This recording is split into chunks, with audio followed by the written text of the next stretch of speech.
Paysages cachés dans les brumes ou découpés par d'étranges formes géométriques. Lacs profonds, abritant d'invisibles monstres, mes voisins de mammifères bondissants. Oiseaux accrochés par milliers à de vertigineuses falaises. Pêcheurs défendant leur butin. Et bipèdes qui redoutent les plus gros coups de vent. Bonsoir et bienvenue au pays de la tourbe, des chardons, des kilts et de bien d'autres choses encore.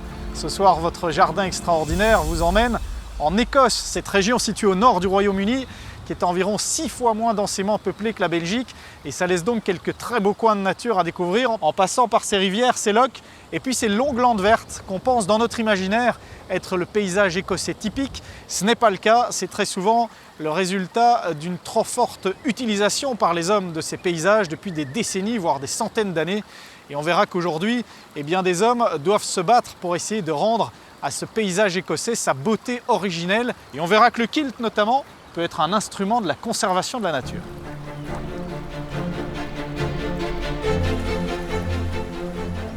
Avant de gagner ses attributs écossais, notre équipe se lance le défi de monter le plus haut sommet d'Écosse, et même de toutes les îles britanniques.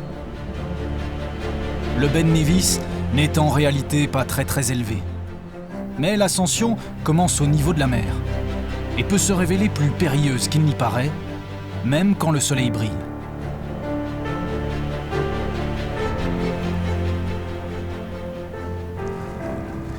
Ça a l'air d'un gros caillou comme ça, mais le Ben Nevis, il faut quand même s'en méfier parce que les conditions peuvent changer très vite. On peut passer de l'été à l'hiver en quelques heures. Et son nom d'ailleurs veut dire à la fois la montagne qui a la tête dans les nuages. C'est pas le cas aujourd'hui, c'est un des plus beaux jours de l'année, mais ça veut aussi dire la montagne malicieuse, la montagne venimeuse. Et ça prouve qu'il faut s'en méfier pour tous les marcheurs qui grimpent jusque là-haut. Ça va pas nous empêcher de profiter du paysage et de regarder tout ce qu'il y a autour en la grimpant. On y va. Le long du chemin, les randonneurs peuvent apercevoir quelques cerfs rouges d'Écosse. Une sous-espèce beaucoup plus petite que sur le continent. Car ici, les grands mâles pèsent une centaine de kilos. C'est 2 fois moins lourd que les grands cerfs européens. Au printemps, leurs bois sont entourés de velours, une peau amenant l'énergie nécessaire à la croissance de cette parure qui sera fin prête pour les combats d'automne.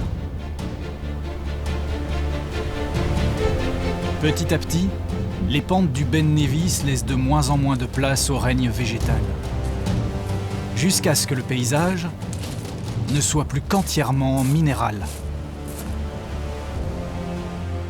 Sur la face nord, des névés restent accrochés toute l'année, obligeant les randonneurs à quelques pas dans la neige avant d'arriver au sommet.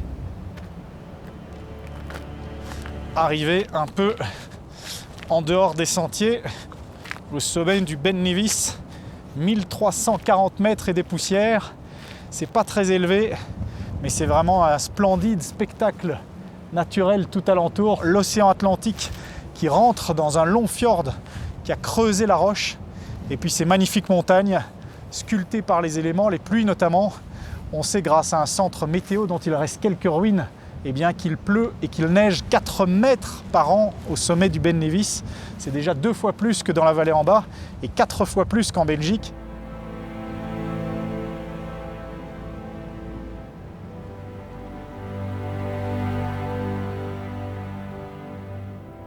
En descendant vers la vallée, on n'aperçoit aucune des forêts de vieux chênes qui couvraient pourtant ses flancs depuis des millénaires, avant de disparaître il y a quelques siècles.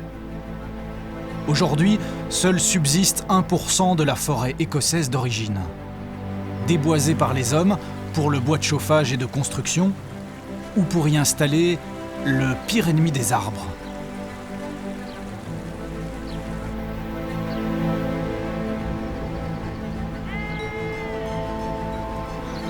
Les moutons et les vaches qui mangent impitoyablement la moindre pousse qui apparaît dans leurs champs sans clôture. En plus de l'élevage, les propriétaires terriens ont implanté des épineux en rang serré. leur valeur écologique est quasiment nulle. Une fois abattus, ils laissent derrière eux une terre acide, presque infertile.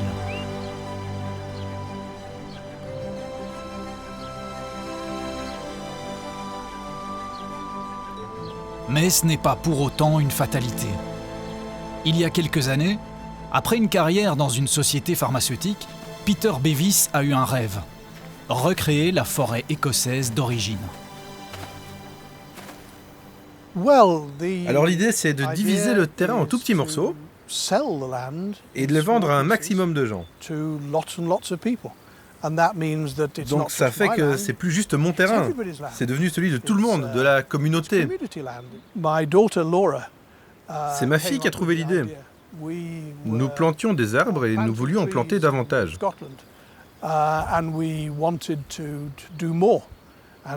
Donc elle a suggéré de diviser une de nos forêts en pieds carrés, de les vendre et avec l'argent, d'acheter d'autres terrains pour continuer notre action. Donc si j'achète un petit bout, je suis moi aussi lord de cet endroit. Oui, bien sûr.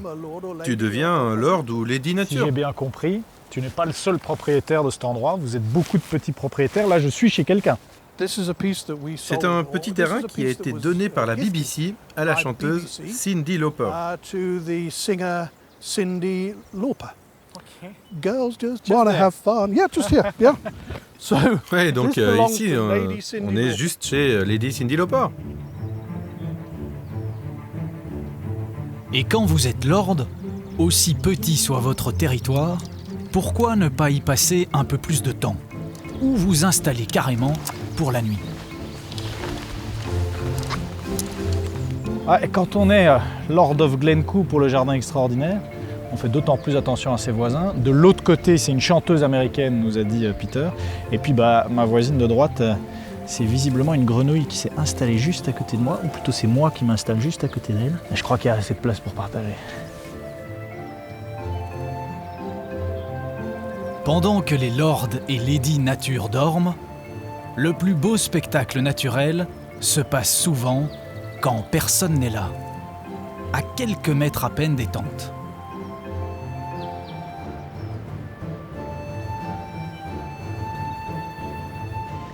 Une loutre vorace, des martres joueuses, un renard en quête de nourriture. Puis, en pleine nuit, un blaireau fouineur et fouisseur et un grand cerf curieux. Très curieux. Très curieux. Tous se font prendre au piège pacifique de Stewart.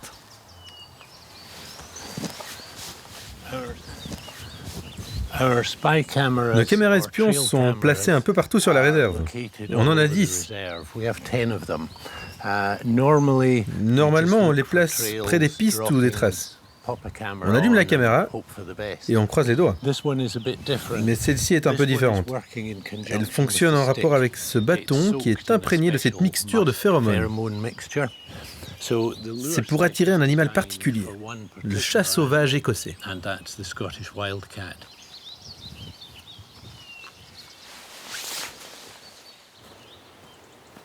Jusqu'à maintenant, aucun chat sauvage n'est passé devant l'objectif. Mais Stewart nous emmène à la découverte de ce domaine, basé sur une terre noire, et pourtant particulièrement vivante. Dans la tourbe, tout se conserve. Si vous trouvez un cadavre ancien dans la tourbe, les vêtements sont toujours intacts. C'est la base de notre sol. Avant, pendant l'été, ils extrayaient la tourbe et la faisaient sécher. C'était leur seul moyen de se chauffer pour l'hiver. C'était l'équivalent de leur bois de chauffage. Et aujourd'hui, c'est devenu un ingrédient magique pour la fabrication du whisky. Sur cette terre noire, viennent s'implanter ces délicates fleurs blanches, à l'usage étonnant. Ouais, ceci c'est la linaigrette. C'est très fin, doux et extrêmement soyeux. Les anciens avaient l'habitude de le récolter, de le faire sécher et d'en faire des oreillers. En ce temps-là, rien ne se perdait. Un peu plus loin, une petite forme bleue électrique et pourtant discrète attire l'attention. Malgré son aspect délicat, c'est un petit prédateur des tourbières. Stewart, c'est quelque chose que tu ne pouvais pas voir ici il y a 5 ans. Absolument. On n'en voyait même pas il y a 3 ans. Ce qui est génial quand tu travailles ici comme volontaire, c'est que plus on en fait, plus la nature revient. Cette belle demoiselle bleue en est l'exemple typique. Elles reviennent depuis qu'on a nettoyé, replanté des espèces endémiques et recréé des mares. On a fait un énorme pas en avant. Et maintenant que le jardin extraordinaire possède son pied carré, l'équipe peut officiellement revêtir un kilt avec ses armoiries.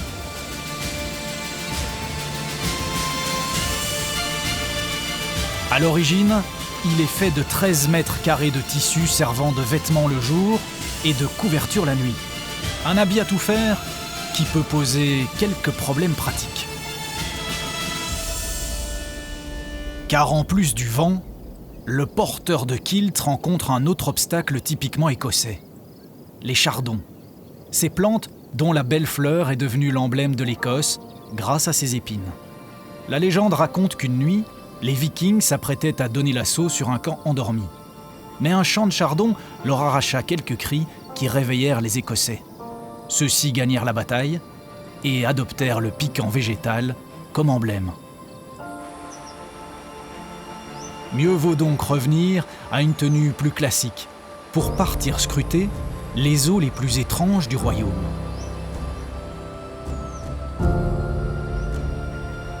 On vient des 4 coins du monde pour palper cette ambiance faite de mystères, où chaque ombre, chaque reflet paraît suspect. Salut Graham. Comment tu vas? Donc c'est le Loch Ness. Eh oui, c'est le fameux Loch Ness. Il s'étend jusqu'à l'horizon.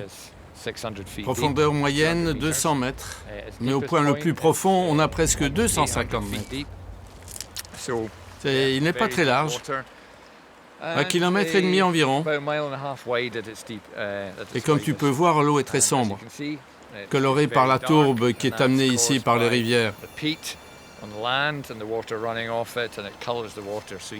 Et résultat, la visibilité est de 3-4 mètres maximum. Et donc, qui sait ce qui se cache au fond? L'histoire du monstre du Loch Ness a commencé il y a près de 1500 ans. Mais se pourrait-il que ce monstre ait tout simplement été un animal égaré?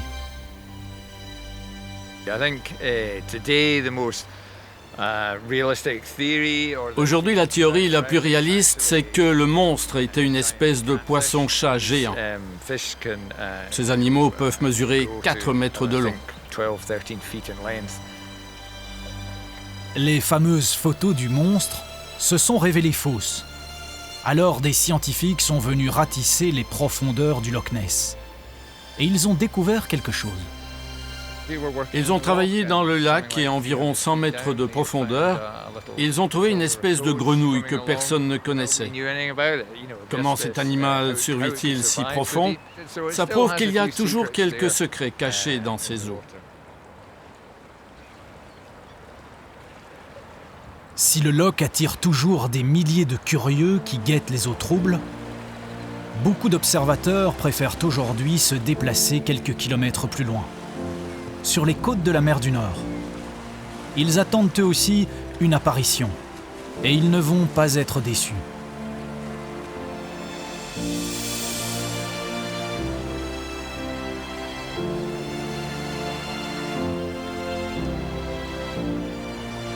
C'est un des meilleurs endroits du monde pour apercevoir depuis la Terre ces mouvements furtifs dans l'eau.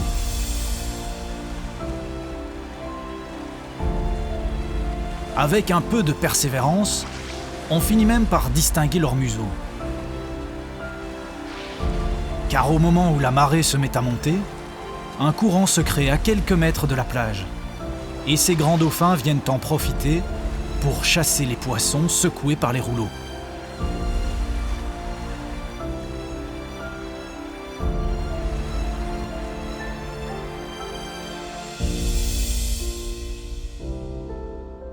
Au large de la côte ouest de l'Écosse, il faut prendre un bateau dont le trajet peut être mouvementé pour approcher un étrange chapelet d'îlots. Direction la mythique, magique et unique île de Staffa, sur la mer des Hébrides.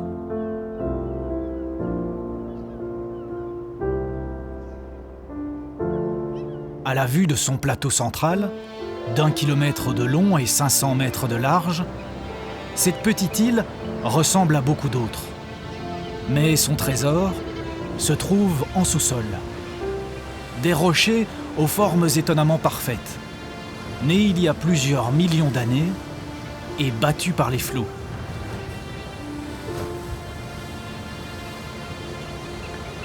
On a l'impression ici d'être de toutes petites figurines dans un jeu d'échecs pour géants, tant les roches ont un aspect rectiligne et on pourrait croire au premier coup d'œil que c'est le résultat des marées, mais c'est en réalité le refroidissement d'une coulée de lave qui s'est figée et qui crée ces ensembles magnifiques aux lignes droites qu'on appelle aussi orgues basaltiques, tant ils rappellent ces énormes instruments de musique qu'on trouve dans des cathédrales beaucoup moins naturelles que celle-ci. Recouverte d'hexagones plus ou moins réguliers, Staffa, dont le nom signifie l'île des piliers, cache aussi de mystérieuses grottes, qui ont notamment inspiré Jules Verne.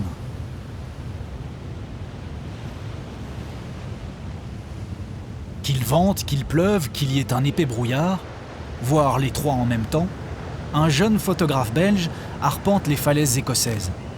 Malgré son jeune âge, Michel d'Outremont a déjà reçu plusieurs grands prix internationaux pour ses photos.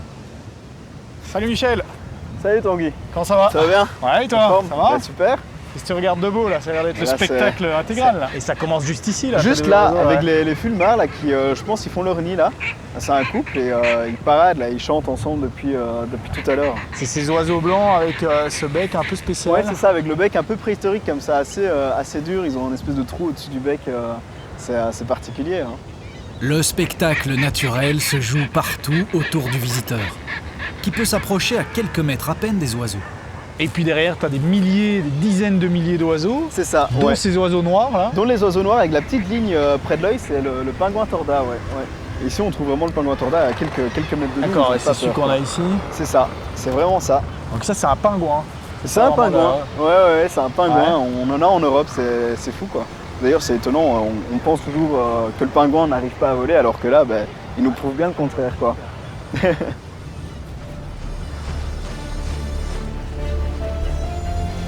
Malgré une météo incertaine, c'est bien le printemps écossais. Ces oiseaux passent toute l'année en mer, parfaitement adaptés. Ils trouvent leur nourriture au large et n'ont aucun besoin d'accoster. Sauf au moment de nicher. Par dizaines de milliers, ils se regroupent alors sur ces falaises, à la recherche d'un partenaire.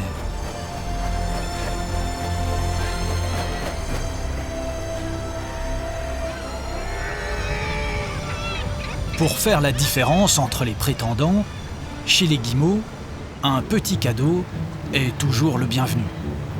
Une offrande qui prouve que le père sera un bon pêcheur. Encore faut-il ne pas se tromper. Surtout avec ce qu'on trouve en mer de nos jours. Aucune femelle ne semble sensible au charme plastique de cette offrande d'un nouveau genre.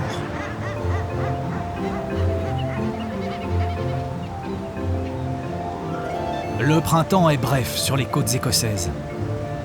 Alors, dès que les parades sont terminées, les couples peuvent se mettre aux choses sérieuses.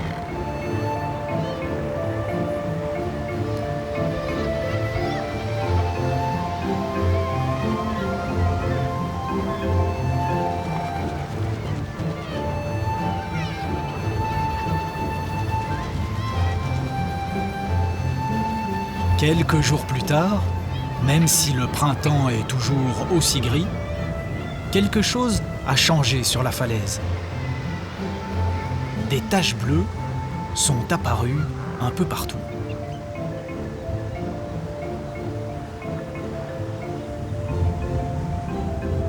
Les femelles de pingouins ont pondu leur œuf à même la roche, sans aménagement. Sa couleur a peu d'importance, c'est sa forme qui compte. Taillé comme une poire, l'œuf a tendance à tourner sur lui-même plutôt qu'à rouler jusqu'en bas de la falaise. Sur ces apics, qui hébergent des dizaines de milliers de couples, se joue un véritable concert permanent. On fait une espèce de caisse de résonance, en plus ici on les entend vraiment bien. On les entend chanter, crier, c'est assez perturbant quoi. Il y a une plainte là, on dirait. Ouais, là le pingouin torda qui est juste là, hein, c'est lui qui fait cette espèce de cri, cette espèce de plainte là, tu vois. Puis on entend les mouettes tridactyles là, quand elles volent en rond comme ça, elles chantent aussi, c'est plutôt impressionnant quoi. En anglais son nom c'est Kittiwake et en fait ça fait Kittiwake, Kittiwake. Et puis derrière, il y a la marée qui fait la grosse caisse. Ouais, là, on entend les vagues, c'est vraiment impressionnant. Ouais, puis ça fait beaucoup de remous en dessous, tu vois, c'est très joli en photo. Ça permet d'avoir des fonds d'arrière-plan assez texturés, c'est vraiment joli. Bon, bah, je te laisse bosser. Hein. Ben ça marche.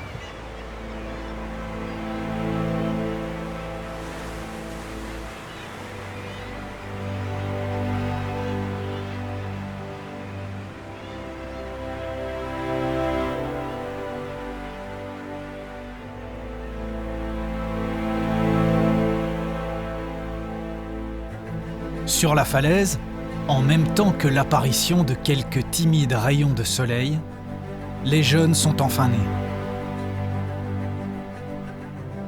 Un seul chez les tordas, à plusieurs chez les mouettes tridactyles, et seul aussi chez les guillemots. Quelle que soit leur espèce, tous les poussins sont affamés. Ils doivent atteindre leur taille adulte en quelques semaines.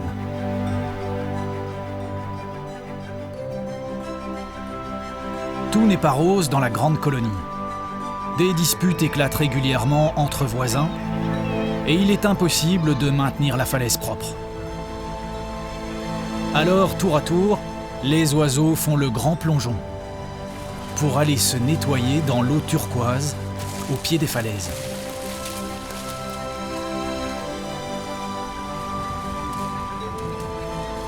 Alors qu'une tempête se prépare, Michel s'est déplacé vers un autre site, territoire du plus grand oiseau de mer européen. Donc là on a une colonie sur les fous de bassan. C'est ces grands oiseaux blancs là avec le bout des ailes noires. Son envergure fait plus d'1,80 m. Ils planent et donc c'est vraiment facile pour les photos, on peut les faire sans problème. Et donc j'essaye de les faire de face avec un fond blanc grâce au ciel gris. Ou alors sur fond de mer, la mer est assez agitée donc on peut faire des images assez graphiques avec l'écume des vagues. Et son nom vient du fait de sa façon de pêcher en fait. Donc il fait des grands piquets dans l'eau et il attrape son poisson comme ça, mais c'est vraiment hallucinant. Au cours de leur vertigineux plongeon de pêche, les fous peuvent atteindre 100 km/h. Mais sont aussi capables de se stabiliser en vol stationnaire, même par très grand vent. Planeurs efficaces, ils peuvent parcourir jusqu'à 450 km par jour. Mais se révèlent beaucoup plus maladroits quand il s'agit d'atterrir. Leur territoire ne fait que quelques dizaines de centimètres carrés. Un nid aménagé d'herbes et d'algues. Mais le fou a du mal à reconnaître le sien et manque régulièrement d'atterrir chez ses voisins mécontents.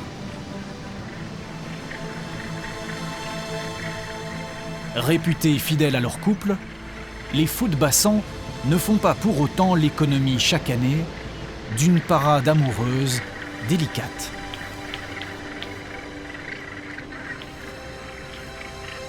Sur les falaises écossaises, les 4 saisons peuvent défiler en une seule journée.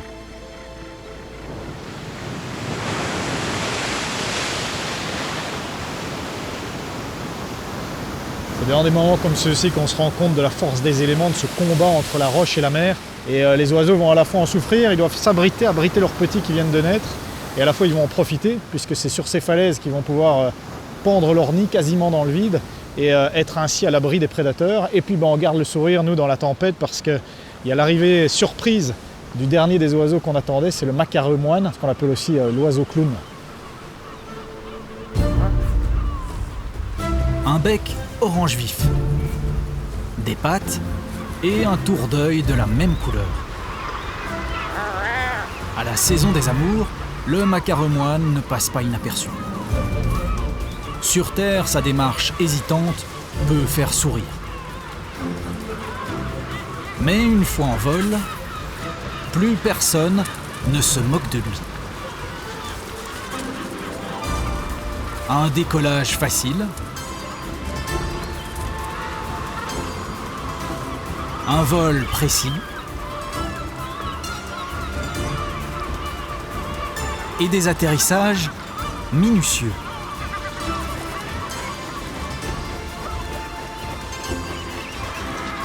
Au printemps, les macareux se regroupent sur des pentes herbeuses ou creuser leur terrier.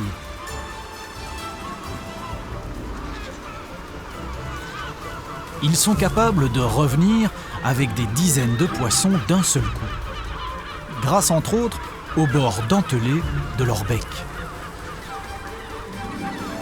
Mieux vaut courir, mettre rapidement le butin à l'abri.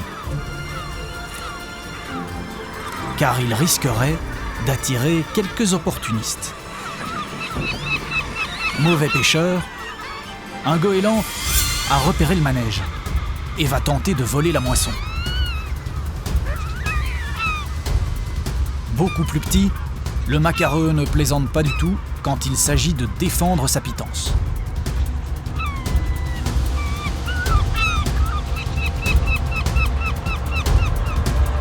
Cette fois, le goéland a réussi son hold-up. Mais le macareux a une botte secrète. Le touriste, venu le photographier. Des chercheurs pensent que les macareux se servent de la proximité des visiteurs qui font fuir certains prédateurs. Malgré cette astuce, leur nombre a fortement chuté ces dernières années, à cause de la raréfaction de leurs proies, déplacés par les changements climatiques.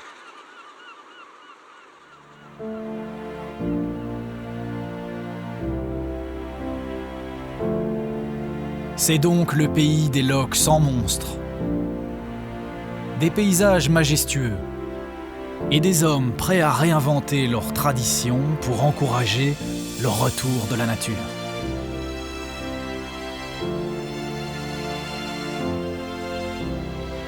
C'est au cœur de ce splendide théâtre minéral, refuge d'une foisonnante vie animale, que se termine notre émission consacrée à l'Écosse, une terre marquée au fer rouge par les hommes, mais qui présente encore quelques très très beaux coins de nature sauvage, notamment grâce à l'inventivité et l'acharnement de quelques hommes prêts à tout pour la conserver. Et c'est exactement ce que l'équipe du Jardin Extraordinaire vous souhaite pour l'année 2017. Merci de nous suivre et rendez-vous la semaine prochaine pour de nouvelles aventures avec toute notre équipe.